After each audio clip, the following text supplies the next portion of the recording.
Assalamualaikum warahmatullahi wabarakatuh. Perkenalkan, nama saya Nisa Fitri dengan NIM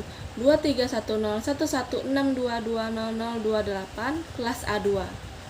Di sini saya akan memaparkan kembali materi yang telah dipresentasikan oleh kelompok 4 tentang distribusi fonem dan alofon. Sebelum membahas materi, saya akan perhatikan patokan konsep yang saya buat. Pengertian fonemik. Fonemik adalah kajian atau analisa bunyi bahasa dengan memperhatikan statusnya sebagai pembeda makna. Objek kajian dari fonemik adalah fonem yang merupakan gambaran dari satu atau sejumlah fon, baik berupa huruf vokal atau huruf hidup maupun huruf konsonan atau huruf mati. Identifikasi fonem. 1. Cari satuan bahasa yang bisa berupa sebuah kata yang mengandung bunyi tersebut. 2. Bandingkan dengan satuan bahasa yang mirip. 3. Jika kedua makna bahasa tersebut berbeda, maka bunyi tersebut adalah sebuah fonem. Distribusi fonem. Distribusi fonem adalah letak atau beradanya sebuah fonem di dalam satu satuan ujaran, yang kita sebut sebuah kata atau morfem. Secara umum, fonem dapat berada pada awal kata, tengah kata, maupun akhir kata. 1. Distribusi vokal. Fonem I awalannya ikan, tengahnya pintu, akhiran api. Fonem E berawalan ekor, tengahnya nenek, akhir sore. Fonem A berawalan anak, tengahnya dharma, akhirnya kota. 2. Distribusi diftong.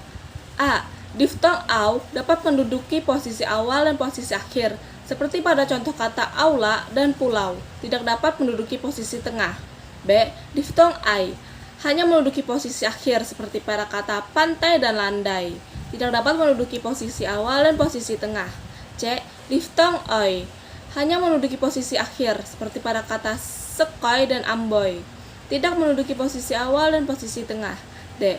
Diftong e juga hanya menduduki posisi akhir, seperti pada contoh survei, tidak dapat menduduki posisi awal dan posisi tengah. Identifikasi dan distribusi alofon. Alofon dapat dikatakan sebagai variasi bunyi yang terdapat pada sebuah fonem. Alofon pada dasarnya tidak memiliki makna yang berbeda dan hanya merupakan variasi bunyi suara yang terdapat pada fonem yang sama. Karakteristik alofon dapat dipengaruhi oleh 1. Variasi dialek, 2. Variasi aksen, 3. Situasi sosial, 4. Ukuran dan bentuk artikulator. Gugus dan deret fonem. A. Gugus fonem adalah dua buah fonem yang berbeda tetapi berada dalam sebuah silabel atau suku kata. B. Deret fonem adalah dua buah fonem yang berbeda meskipun berada dalam silabel berbeda, namun letaknya berdampingan. 1. Gugus dan deret vokal. Gugus vokal sama dengan diftong. Diftong yang tercatat dalam bahasa Indonesia ialah ai, au, oi, dan e, seperti pada kata pulau, santai, sepoi, dan survei. Deret vokal adalah dua huruf vokal yang bersampingan namun terletak pada silabel yang berbeda.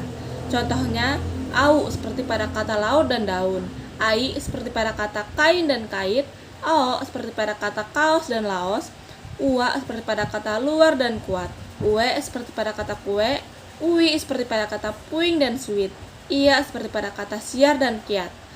2. Gugus dan deret konsonan. Gugus konsonan disebut juga klaster. Yang ada dalam bahasa Indonesia adalah BR seperti pada kata Brahma dan labrak, BL seperti pada kata blangko dan belusukan, PY seperti pada kata objektif dan ambiar, DR seperti pada kata drama dan Dracula.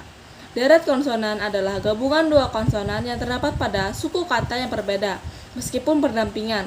Contohnya, BD seperti pada kata sabda, BH seperti pada kata syubhat, BL seperti kata kiblat, HK seperti pada kata mahkamah, HL seperti pada kata bahla bahlul, HM seperti pada kata tahmid, HT seperti pada kata tahta, KB seperti pada kata takbir dan akbar. Sekian penjelasan dari saya mengenai distribusi fonem dan alofon. Mohon maaf apabila ada kesalahan. Terima kasih.